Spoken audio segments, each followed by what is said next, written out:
So, kamusta mga ka-ride? For today's video nga, hindi muna tayo kakain ngayon. Kasi wala tayo pang kain. Joke lang. So, review lang natin itong nabili ko. Share ko na sa inyo kung gaano siya kaganda, kung gaano kalamig. Kasi karaniwan ng air cooler talaga, mabibili natin sa mga Shopee, hindi talaga malamig. So, ito, share ko sa inyo. Let's go! Ang kanyang tatak is cold front by Top Mama. So, meron na rin niya kasamang remote. So, kalaganda nito mga ka-rides, may timer siya, may ionizer, swing, cool, tsaka yung speed niya, karaniwan kasi diba, tatlo lang, ito 4, low, mid, high, turbo, then yung on-off niya. So, nakatatlong honeycomb na rin to, tapos meron siyang filter, ay yung pinaganda. So, dito, then sa likod. Talaga may linis yung hangin sa mga bahay-bahay nyo. So, open natin. Ayan yung low niya mga ka-rides. So sa low pa lang, malamig na, hindi pa yan naka-cool. Try natin mid. Ano ko? Partida mga ka-rides ha, hindi ko pa kinukul yan. Try natin ng high.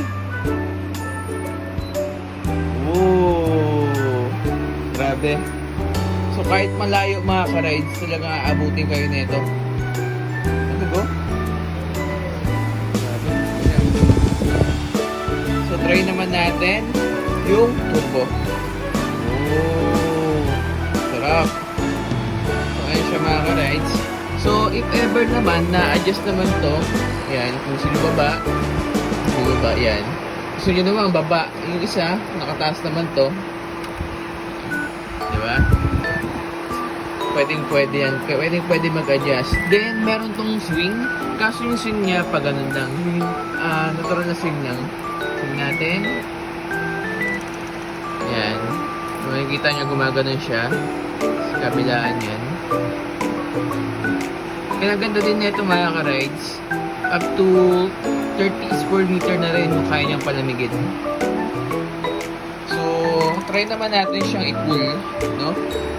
Pag kinul natin yan, hina yung fan, kasi bubuelo pa yan, so huwag kayong magtaka, baka isipin nyo kasi kabahan kayo.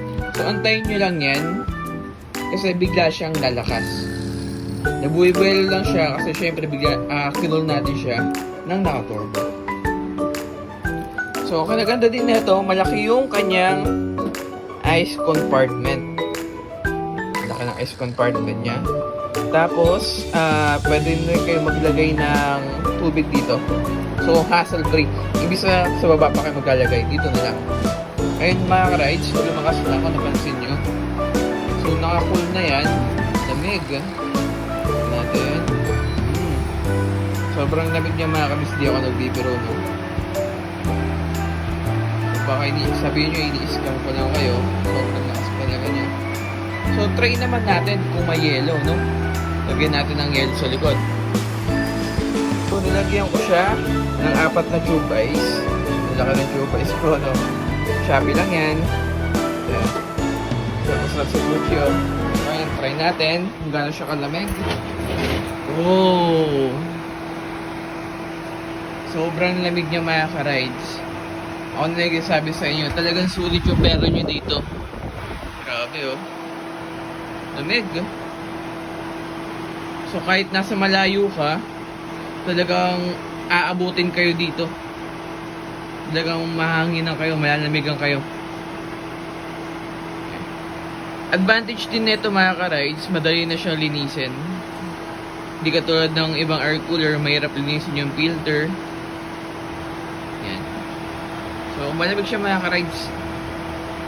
So, saan ko nga ba nabili ito? Sa may Shopee lang. So, Shopee, type nyo lang Cold Front by Top Mama. Makikita nyo yun doon.